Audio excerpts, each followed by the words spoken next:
କୌଣସି ଏକ ଦେଶର ରାଜା ସହିତ ମୋ ଅଳି ଅଳି ଭକ୍ତ ଦେବକୀକୁ କରିବି ବିବାହ, କିନ୍ତୁ ଗୁରୁ ଗାନ୍ଧୀଙ୍କ ନିର୍ଦ୍ଦେଶ ଅନୁସାରେ ଏବଂ ସେହି ସୃଷ୍ଟିକର୍ତ୍ତାଙ୍କ ନିୟମ ଅନୁସାରେ ତା ପାଇଁ ସତୀଙ୍କର ପୁତ୍ର ଏହି ବସୁଦେବ ହିଁ ସବୁଠୁ ଉଚିତ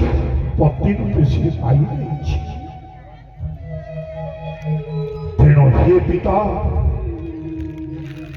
ଏ ବିବାହ କାର୍ଯ୍ୟ